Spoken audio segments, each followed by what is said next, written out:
കയറി 2 ബസ്സുകളുടെ ചില്ലുകൾ തകർത്തു. അക്രമം നടത്തിയത് ബൈക്കിലെത്തിയ സംഘം. പോലീസ് അന്വേഷണം ആരംഭിച്ചു.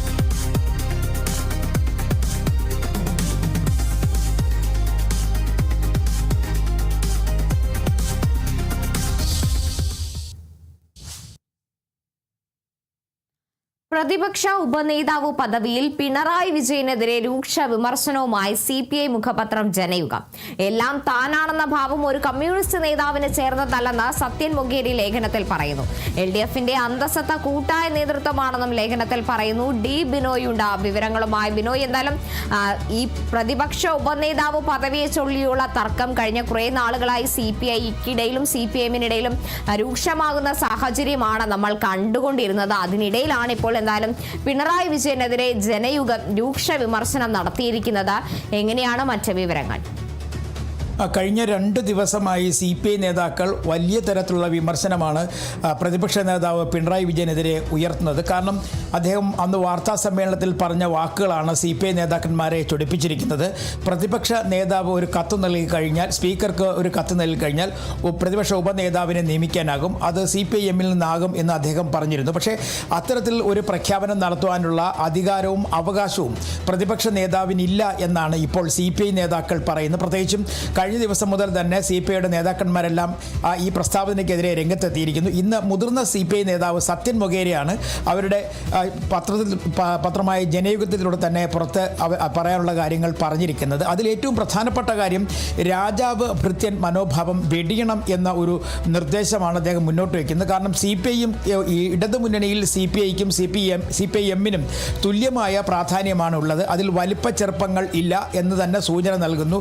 മാത്രവുമല്ല, ഈ ഒരു മുന്നണി എന്ന് പറയുമ്പോൾ എല്ലാ പാർട്ടികളും ഒരുമിച്ച് ചേർന്ന് മുന്നോട്ട് കൊണ്ടുപോകേണ്ട ഒരു സംവിധാനമാണ്. ആ സംവിധാനത്തിൽ ഉള്ള പ്രതിപക്ഷ നേതാവിന് ഒരിക്കൽ പോലും ഇത്തരത്തിലുള്ള പ്രസ്താവനകൾ നടത്തുന്നതിനുള്ള അധികാരമോ അവകാശമോ ഇല്ല. അത്തരം കാര്യങ്ങൾ പറയേണ്ടത് LDF കൺവീനറാണ്. അതിനു പകരം ഒരു CPIഎം നേതാവ് എന്ന നിലയ്ക്ക് പിണറായി വിജയൻ നടത്തിയ പ്രഖ്യാപനം ശരിയായില്ല, അല്ലെങ്കിൽ ആ വാർത്താ സമ്മേളനത്തിന് ശേഷം അദ്ദേഹം ഇത്തരം കാര്യങ്ങൾ പറഞ്ഞ് ശരിയായില്ല എന്ന നിലപാട് തന്നെയാണ് സത്യൻ മൊകേരിയും ആവർത്തിക്കുന്നത്. അതുപോലെ തന്നെ ഒരു പ്രധാനപ്പെട്ട കാര്യം അദ്ദേഹം പറയുന്നത്, കഴിഞ്ഞ ഇടതുമുന്നണി യോഗത്തിൽ എടുത്ത പ്രധാനപ്പെട്ട തീരുമാനം ഓഗസ്റ്റ് മുതൽ നവംബർ വരെ കേരളത്തിലുള്ള ഇടതുമുന്നണിയുടെ ഘടകഭാഗങ്ങൾ അല്ലെങ്കിൽ ഇടതുമുന്നണിയുമായി ബന്ധപ്പെട്ട പ്രവർത്തനങ്ങൾ കൂടുതൽ ശക്തിയാക്കണം. കാരണം വരാൻ പോകുന്നത് ഒരു ഉപതിരഞ്ഞെടുപ്പാണ്. തദ്ദേശ ഭരണ സ്ഥാപനങ്ങളിലെ 38 വാർഡുകളിലേക്ക് ഉപതിരഞ്ഞെടുപ്പ് വരാൻ പോകുന്ന ഒരു സാഹചര്യം നിലനിൽക്കുന്നത് കൊണ്ട് തന്നെ പരാജയത്തിൽ നിന്നും ഉയർത്തെഴുന്നേൽക്കുന്നതിൻ്റെ ഭാഗമായി എല്ലാ വാർഡുകളിലും വിജയിക്കുന്ന തരത്തിലുള്ള പ്രവർത്തനം നടത്തുവാൻ LDF ഒറ്റക്കെട്ടായി പ്രവർത്തിക്കണം, അതിനുള്ള നടപടികളുമായി മുന്നോട്ട് പോകണം എന്ന ഒരു നിർദ്ദേശം, ആ നിർദ്ദേശം മുന്നോട്ട് വെച്ചത് തന്നെ CPIഎമ്മിൻ്റെ നേതാവായ പിണറായി വിജയനായിരുന്നു. അതിനും അപ്പുറത്തേക്ക് പ്രതിപക്ഷ ഉപനേതാവിനെ തിരഞ്ഞെടുക്കുന്ന കാര്യത്തിൽ ഒരു തീരുമാനവും ഉണ്ടായിരുന്നില്ല. പക്ഷേ അതിനെല്ലാം ഘടകവിരുദ്ധമായിട്ടാണ് പിണറായി വിജയൻ ഈ പ്രസ്താവന നടത്തിയെന്നാണ് സത്യൻ മൊകേരി പറയുന്നത്. മറ്റൊരു പ്രധാനപ്പെട്ട കാര്യം, ഈ ഒരു CPIഎം നേതാവല്ല പ്രതിപക്ഷ ഉപനേതാവിനെ തിരഞ്ഞെടുക്കുന്നത്, അത് തിരഞ്ഞെടുക്കേണ്ടത് LDF യോഗത്തിലാണ്. ഇടതുമുന്നണിയാണ് ഇതുമായി ബന്ധപ്പെട്ട അന്തിമ തീരുമാനമെടുക്കേണ്ടത്. ഇടതുമുന്നണിയിൽ ഇത്തരത്തിൽ ഒരു ചർച്ചയും വരാത്ത സാഹചര്യത്തിൽ പിണറായി വിജയൻ ഇത്തരത്തിൽ ഒരു ഏകപക്ഷീയമായ പ്രഖ്യാപനം നടത്തിയത് ശരിയായ രീതിയല്ല എന്നും സത്യൻ മൊകേരി വ്യക്തമാക്കുന്നുണ്ട്. അതുപോലെ തന്നെ ഇതുമായി ബന്ധപ്പെട്ട വിഷയങ്ങൾ ഇടതുമുന്നണിയിലാണ് ചർച്ച നടത്തേണ്ടത്. പക്ഷേ അത് ഇടതുമുന്നണി നേതാക്കന്മാരുമായി ചർച്ച നടത്തുന്നതിന് പകരം പിണറായി വിജയൻ സ്വീകരിച്ച നിലപാടിനെയാണ് ഇപ്പോൾ സത്യൻ മൊകേരി ഉൾപ്പെടെയുള്ള CPI നേതാക്കൾ ചോദ്യം ചെയ്യപ്പെടുന്നത്. കഴിഞ്ഞ ദിവസം CPIയുടെ സംസ്ഥാന സെക്രട്ടറി ബിനോയ് വിശ്വവും രംഗത്ത് എത്തിയിരുന്നു. ഇത്തരത്തിലുള്ള നിലപാടുകൾ, അതായത് ഈ പ്രഖ്യാപനങ്ങൾ ശരിയല്ല, ഒരിക്കൽ പോലും ഒരു പ്രതിപക്ഷ നേതാവിൻ്റെ ഭാഗത്ത് നിന്നും ഉയരേണ്ട തരത്തിലുള്ള പ്രസ്താവനകളല്ല എന്ന ആ സമയത്ത് CPIയുടെ സംസ്ഥാന സെക്രട്ടറി ബിനോയ് വിശ്വവും പറഞ്ഞിരുന്നു. അങ്ങനെ നേതാക്കൾ ഒന്നടങ്കം CPIയിൽ നിന്നും പിണറായി വിജയനെതിരെ തിരിയുന്ന തരത്തിലേക്ക് കാര്യങ്ങൾ എത്തിച്ചേർന്നിരിക്കുന്നു. ഇതിൽ പ്രധാനമായും അവരെടുത്തു പറയുന്നൊരു കാര്യം ഇതുതന്നെയാണ്. ഇടതുമുന്നണിയിൽ ഭൃത്യൻ അല്ലെങ്കിൽ ഭൃത്യനെന്നും രാജാവെന്ന മനോഭാവവും ഇല്ല. ചില ആളുകൾ അത്തരത്തിലൊരു മനോഭാവം വെച്ചു പുലർത്തുന്നു. ആ നിലപാട് അംഗീകരിക്കാനാകില്ല എന്ന് തന്നെ CPIയുടെ മുഖപത്രമായ ജനയുഗത്തിൽ വ്യക്തമായി പറയുന്നുണ്ട്. ഈ സാഹചര്യങ്ങളെല്ലാം കണക്കിലെടുത്തുകൊണ്ട് ഇനി വരും ദിവസങ്ങളിൽ CPI ബന്ധം കൂടുതൽ വഷളാകുമോ എന്നുള്ളതാണ് എല്ലാവരും നോക്കുന്നത്. കാരണം CPI വലിയ തരത്തിലുള്ള ഒരു തുറന്ന ആക്രമണം തന്നെയാണ് CPIഎമ്മിന് നേരെ ഉണ്ടാകുന്നത്.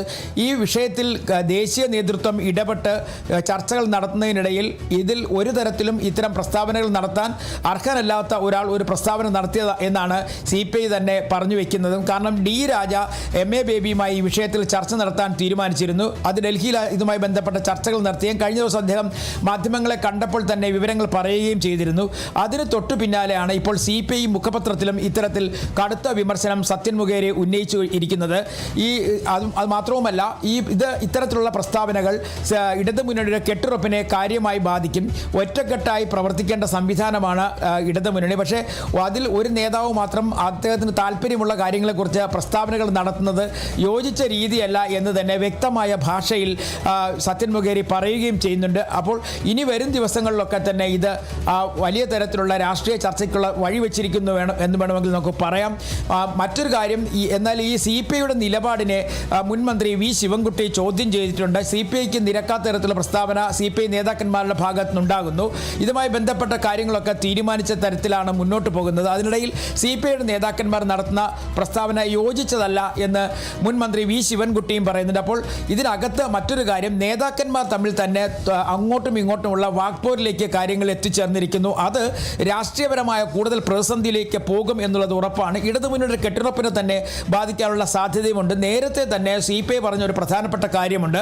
ഇടതുമുന്നണിയിലെ ഘടകകക്ഷികളെ ഒപ്പം നിർത്തി കൊണ്ടുപോകാൻ CPIM ഒരു നീക്കം നടത്തുന്നു. അതായത് CPIM പറയുന്ന കാര്യങ്ങൾ അതേപടി അംഗീകരിക്കുകയും അത് CPIയോട് പറയിപ്പിക്കുകയും ചെയ്യുന്ന തരത്തിലേക്ക് ഒരു നീക്കം CPIMന്റെ ഭാഗത്തുനിന്നുണ്ടാകുന്നു എന്ന് CPIയുടെ നേതാക്കൾ തന്നെ പറഞ്ഞിരുന്നു. ചില ഘടകകക്ഷികൾ അങ്ങനെയാണ് പ്രതിപക്ഷ ഉപനേതാവ് എന്നുള്ള പദവി CPIMന് നൽകണം എന്ന തരത്തിൽ പറയുകയും ചെയ്തു.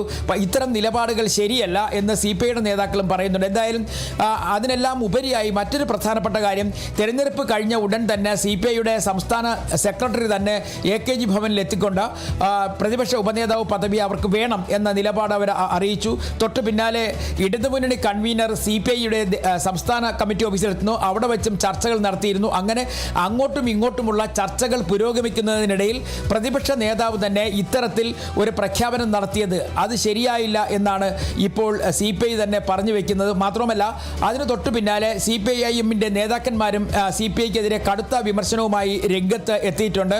ഇനിയുള്ള ദിവസങ്ങളിലും CPIയുടെ ഭാഗത്തുനിന്ന് ഇത്തരത്തിലുള്ള വിമർശനങ്ങൾക്കുള്ള സാധ്യത തള്ളിക്കളയാനാകില്ല. കാരണം പല മന്ത്രിമാരും അവരുടെ വിയോജിപ്പ് അറിയിച്ചിട്ടുണ്ട്. അതിൽ ഈ സത്യൻ മൊകേരിയുടെ ലേഖനത്തിൽ ഒരു പ്രധാനപ്പെട്ട കാര്യം പറഞ്ഞു വരുന്നത് മുൻ സംസ്ഥാന സെക്രട്ടറി കോടിയേരി ബാലകൃഷ്ണന്റെ കാലത്തെക്കുറിച്ചാണ്.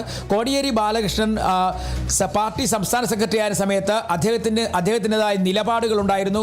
മുന്നണിയെ കെട്ടുറപ്പോടുകൂടി മുന്നോട്ട് കൊണ്ടുപോകുന്നതിന് വളരെയധികം പ്രയത്നിച്ച ഒരു നേതാവാണ് കോടിയേരി ബാലകൃഷ്ണൻ എന്ന് അദ്ദേഹം പറഞ്ഞു വെക്കുന്നുണ്ട്. അങ്ങനെ മുൻ നേതാക്കന്മാരെ കൂടി ഉൾപ്പെടുത്തിക്കൊണ്ട്, അല്ലെങ്കിൽ അവരുടെ പേരുകൾ കൂടി പറഞ്ഞുകൊണ്ട്, പരാമർശിച്ചുകൊണ്ട്, അവരുടെ പ്രവർത്തനങ്ങൾ കൂടി എടുത്തു പറഞ്ഞുകൊണ്ടുള്ള ഒരു ലേഖനമാണ് സത്യൻ മൊകേരി അവരുടെ മുഖപത്രത്തിലൂടെ ഇന്ന് പ്രസിദ്ധീകരിച്ചിരിക്കുന്നത്. ഈ ലേഖനത്തിൻ്റെ പേരിൽ നേതാക്കന്മാർ തമ്മിലുള്ള വാക്പോരും ശക്തമാവുകയാണ്.